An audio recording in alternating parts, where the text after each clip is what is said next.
സ്നേഹരാഗം ഭാഗം 3. അപ്രതീക്ഷിതമായ ആ ചെയ്തിയിൽ നന്ദന ഞെട്ടിത്തിരിഞ്ഞു നോക്കി. അവിടെ അവളെ വിടാതെ പിടിച്ചുകൊണ്ട് അഞ്ജു നിൽക്കുന്നു.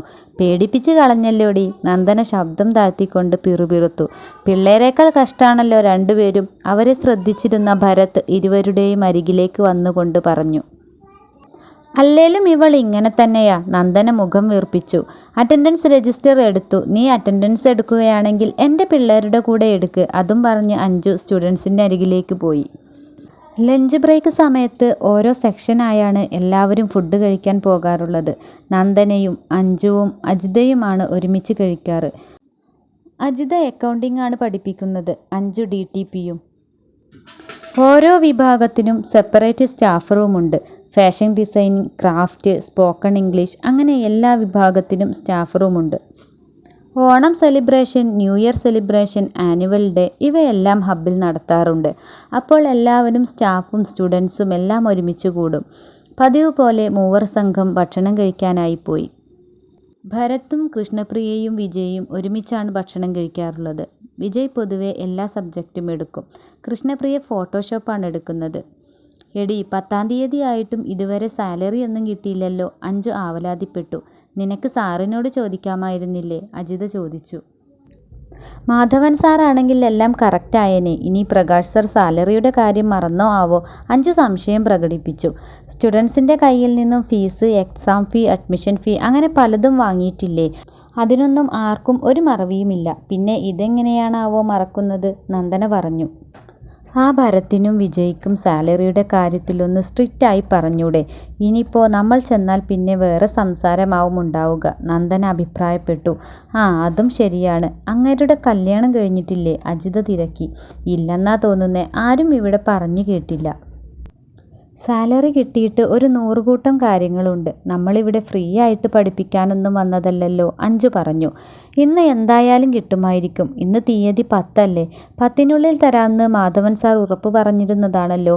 ഇന്ന് കിട്ടിയില്ലെങ്കിൽ നാളെ ചോദിക്കാം. എല്ലാവരും ഒരുമിച്ച് പോയി ചോദിക്കാം. ഒറ്റയ്ക്ക് പോയാലല്ലേ അയാൾ കിണുങ്ങൂ, അജിത അഭിപ്രായപ്പെട്ടു. ഒരുപാട് പ്ലാനുണ്ട്. സമയത്തിന് ക്യാഷ് കിട്ടിയില്ലെങ്കിൽ ഒക്കെ മുടങ്ങും, അഞ്ജു വീണ്ടും പറഞ്ഞു. നിന്റെ ഭർത്താവ് എഞ്ചിനീയർ അല്ലേ? ടൈൽസ് വർക്കിന് പോകുന്ന എൻ്റെ ഭർത്താവിൻ്റെ അത്ര ബുദ്ധിമുട്ടൊന്നുമില്ലല്ലോ, അജിത പറഞ്ഞു. എൻ്റെ അജി, എൻ്റെ സാലറി കിട്ടിയാൽ മുഴുവൻ ലോണിനുള്ളതാണ്. സമയം തെറ്റാതെ ലോൺ അടയ്ക്കണം. വീട്ടിലെ ചെലവും മക്കളുടെ ഫീസും എല്ലാം കൂടിയാവുമ്പോൾ എത്ര കിട്ടിയാലും മതിയാകില്ല, പാത്രം അടച്ചു വെക്കുന്നതിനിടയിൽ അഞ്ജു പറഞ്ഞു. വീട്ടിൽ പിന്നെ ലോണൊന്നുമില്ല. എനിക്കൊരു കുറിയുണ്ട്. അതിൻ്റെ പൈസ കുറച്ച് വൈകിയാലും കുഴപ്പമില്ല. പിന്നെ വീട്ടുചെലവും മക്കളുടെ കാര്യവും ബിനുവേട്ടൻ നോക്കിക്കോളും, അജിത പറഞ്ഞു. നിന്റെ കയ്യിൽ നല്ല സേവിങ്സ് ഉണ്ടാകുമല്ലോ. എൻ്റെ കയ്യിൽ മാസാവസാനമാകുമ്പോഴേക്കും ഒന്നും ഉണ്ടാവില്ല, അഞ്ജു നെടുവീർപ്പിട്ടു. കൈ കഴുകാൻ വാഷ്റൂമിൽ പോയപ്പോൾ എതിരെ കൃഷ്ണപ്രിയ വരുന്നു. സാലറി കിട്ടിയോ? അഞ്ജു തിരക്കി. കിട്ടി. അവളുടെ ആ മറുപടി കേട്ടപ്പോൾ അഞ്ജുവിന് വൈകുന്നേരം സാലറി കിട്ടുമായിരിക്കുമെന്ന പ്രതീക്ഷ നിറഞ്ഞു. അഞ്ജു ബസ്സിലാണ് പോവാറുള്ളത്. അജിത രാവിലെ ബസ്സിനും തിരികെ അവളുടെ ഭർത്താവ് കൊണ്ടുപോകാൻ വരികയുമാണ് പതിവ്. കൂടെ നന്ദനയും ഇറങ്ങി തൻ്റെ സ്കൂട്ടിയുടെ അടുത്തെത്തി. മേപ്പാട് എന്നെഴുതിയ ഗോൾഡൻ ബാഡ്ജിൽ കറുത്ത നിറത്തിൽ എഴുതിയ ആ ഗേറ്റിന് മുന്നിൽ നന്ദന സ്കൂട്ടി നിർത്തി. മുറ്റത്ത് ഇവമോൾ കളിക്കുന്നുണ്ട്. അവളുടെ കൂടെ മുറ്റത്ത് തന്നെ പൂജയും നിൽപ്പുണ്ട്. ഇവമോളെ പേടിച്ച് എപ്പോഴും ഗേറ്റ് അടച്ചിടുകയാണ് പതിവ്. സ്കൂട്ടി നിർത്തി അതിൻ്റെ സീറ്റ് തുറന്ന് അതിൽ നിന്നും ബാഗ് എടുത്ത് ഒരു ചോക്ലേറ്റും എടുത്ത് ഇവമോൾക്ക് കൊടുത്തു. പിന്നെ നന്ദന വീട്ടിലേക്ക് കയറി. ചായ കുടിച്ചോ? കയറുന്നതിനിടയിൽ പൂജയോടായി അവൾ ചോദിച്ചു. കുടിച്ചു ഏട്ടത്തി, പൂജ പറഞ്ഞു. പ്രഭാവതിയെ അകത്തൊന്നും കാണാനില്ലായിരുന്നു. അടുക്കള വാതിൽ തുറന്ന് തലനീട്ടി നോക്കിയപ്പോൾ അപ്പുറത്ത് മാലതിയോട് സംസാരിച്ച് മതിലിനരികിൽ നിൽപ്പുണ്ട്. നീ എത്തിയോ? അവളെ കണ്ടതും പ്രഭാവതി ചോദിച്ചു. ഉവ്വ്, ഇപ്പോൾ എത്തിയേ ഉള്ളൂ അമ്മേ. ചെന്ന് കുളിച്ച് ചായ കുടിക്കാൻ നോക്ക്, പ്രഭാവതി പറഞ്ഞു. പണിയെല്ലാം കഴിഞ്ഞിട്ടുണ്ട്, അവൾ അന്നേരം ഒന്ന് തലയാട്ടി.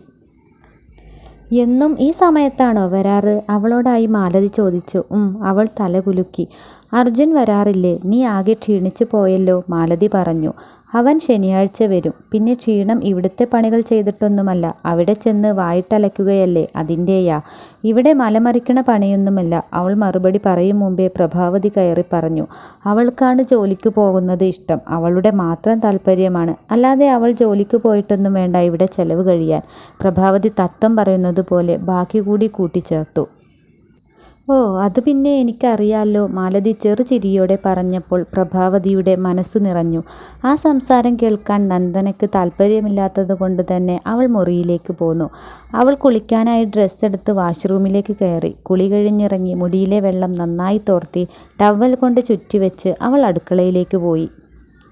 അടുക്കളയിലെത്തി ചായയുണ്ടാക്കി കപ്പിൽ പകർന്നു. അവിടെ പാത്രത്തിലുണ്ടായിരുന്ന കപ്പ പുഴുങ്ങിയതും ചമ്മന്തിയും എടുത്ത് ടേബിളിൽ വെച്ച് കഴിക്കാനിരുന്നു. ചായ കുടിയെല്ലാം കഴിഞ്ഞ് എണീറ്റ് പൂമുഖത്തെത്തിയപ്പോൾ അമ്മ വിളക്ക് വെക്കുന്നുണ്ടായിരുന്നു. നന്ദനയും അമ്മയുടെ കൂടെ പൂജാമുറിയിൽ കയറി പ്രാർത്ഥിച്ചു. പ്രാർത്ഥനയെല്ലാം കഴിഞ്ഞ് പുറത്തിറങ്ങിയപ്പോൾ രാത്രി വയ്ക്കാനായി പ്രഭാവതി പാത്രത്തിൽ കുറച്ച് ഗോതമ്പ് പൊടി വെച്ചിട്ടുണ്ട്. അവൾ പാത്രം കയ്യിലെടുത്തു. അതെടുത്ത് ചപ്പാത്തി ഉണ്ടാക്ക്, ഫ്രിഡ്ജിൽ മീനുണ്ട്, അതെടുത്ത് കറി വെക്കുകയും വറുക്കുകയും ചെയ്തേക്ക്, പ്രഭാവതി പറഞ്ഞുകൊണ്ട് ഹാളിലേക്ക് പോയി. സീരിയൽ കാണാനായാണ് തിരക്കിട്ട് പോകുന്നത്. അക്കാര്യത്തിൽ ചന്ദ്രനും പൂജയും ഒട്ടും പുറകിലല്ല. അവൾ ജോലികൾ ഓരോന്നായി ചെയ്ത് അടുക്കളയും ക്ലീൻ ചെയ്ത് മുറിയിലെത്തി. അവൾ മുറിയിലെത്തിയപ്പോൾ ഇവമോൾ പിറകെ വന്നു. അവളോടൊപ്പം കുറച്ചു നേരം കളിച്ചു. പൂജ അവളെ വിളിച്ചപ്പോൾ അവൾ പോയി. ഇവമോൾ പോയതും നന്ദന ഫോണും പിടിച്ച് ബെഡിൽ ചാരിയിരുന്നു. പിന്നെ വീട്ടിലേക്ക് അമ്മയുടെ നമ്പറിൽ വിളിച്ചു. അമ്മയും രാത്രി 10 മണിവരെ സീരിയൽ കണ്ടുകൊണ്ടിരിക്കും. നീതു നേരെ തിരിച്ചാണ്. അവൾ സീരിയൽ വിരോധിയാണ്. നന്ദനയ്ക്കും സീരിയൽ കാണാൻ താല്പര്യമില്ല. പക്ഷേ കാണുന്നവരെ വിലക്കാനോ വിമർശിക്കാനോ പോവാറില്ല. എന്നാൽ നീതു അമ്മയ്ക്ക് ഏതു നേരവും ഇത് കണ്ടുകൊണ്ടിരിക്കണമെന്ന് പറഞ്ഞ് അധിക്ഷേപിക്കും. സീരിയൽ ഭ്രമം ഇല്ലാത്തതുകൊണ്ട് തന്നെ അവൾ അടുക്കളയിലെ പണികൾ ഒതുങ്ങിക്കഴിഞ്ഞാൽ മുറിയിലെത്തി ഫോണെടുക്കും. ആ സമയത്താണ് വീട്ടിലേക്ക് വിളിക്കുകയും ഫേസ്ബുക്കും വാട്സപ്പും നോക്കുകയും ചെയ്യുക. ഫേസ്ബുക്കിൽ ആക്റ്റീവ് അല്ലെങ്കിലും ന്യൂസും മറ്റും കൂടുതൽ അറിയുക അതിൽ നിന്നാണ്. സ്കൂളിലെയും കോളേജിലെയും വാട്സാപ്പ് ഗ്രൂപ്പുകൾ ഉണ്ടെങ്കിലും ഒന്നിലും മെസ്സേജ് അയക്കാറില്ല. ഒന്നും ഇപ്പോൾ ആക്റ്റീവ് അല്ല താനും. പിന്നെയുള്ളത് കമ്പ്യൂട്ടർ ഗ്രൂപ്പാണ്. ഇടയ്ക്ക് അതിലാണ് എന്തെങ്കിലും ഒരു മെസ്സേജ് വരുന്നത്. അനിത ഫോൺ എടുക്കാത്തത് കൊണ്ട് തന്നെ നീതുവിൻ്റെ ഫോണിലേക്ക് വിളിച്ചു നോക്കി. 2 റിങ് അടിച്ചപ്പോഴേക്കും ഫോൺ എടുത്തു. ഹലോ നീമോളെ, നീ എവിടെയാ? അവൾ തിരക്കി. ഞാൻ ഇവിടെയുണ്ട് ചേച്ചു. അമ്മയെ വിളിച്ചിട്ട് കിട്ടിയില്ല അല്ലേ? ഇല്ല, കിട്ടിയില്ല. അമ്മ നല്ല ബിസിയാണ്. സീരിയൽ കാണുന്നതിനിടയിൽ എന്തൊക്കെയോ ചെയ്യുന്നുണ്ട്. നീ ഇന്ന് ക്ലാസ്സിന് പോയില്ലേ? പോയിരുന്നു ചേച്ചി. അവിടെ എന്താ വിശേഷം? നല്ലത് തന്നെ. എക്സാം ഒക്കെ ആകാറായില്ലേ? നീ നന്നായി പഠിക്കണേ. ഞാൻ പഠിക്കുന്നുണ്ട് ചേച്ചി, അവൾ മറുപടി പറഞ്ഞു. പിന്നെ അർജുനേട്ടൻ വിളിക്കാറില്ലേ? എന്താ വിശേഷം? എപ്പോഴാ വരിക? ഒറ്റ ശ്വാസത്തിൽ നീതു ചോദിച്ചു. മറ്റന്നാൾ വരുന്നുണ്ടാവും, നന്ദന പറഞ്ഞു. വന്നാൽ 2 പേരും കൂടി ഇങ്ങോട്ട് വരുമോ? വന്നിട്ട് കുറേ ആയില്ലേ ചേച്ചി? നീതുവിൻ്റെ ആ ചോദ്യത്തിന് എന്ത് മറുപടി കൊടുക്കും എന്ന ആലോചനയിൽ നന്ദന മൗനം പാലിച്ചു. നന്ദനയുടെ മൗനം എന്തിനായിരിക്കുമെന്നറിയണമെങ്കിൽ അടുത്ത എപ്പിസോഡ് വരെ കാത്തിരിക്കണേ. ഒപ്പം നിങ്ങളുടെ സ്നേഹവും സപ്പോർട്ടും എന്നും പ്രതീക്ഷിച്ചു കൊള്ളുന്നു.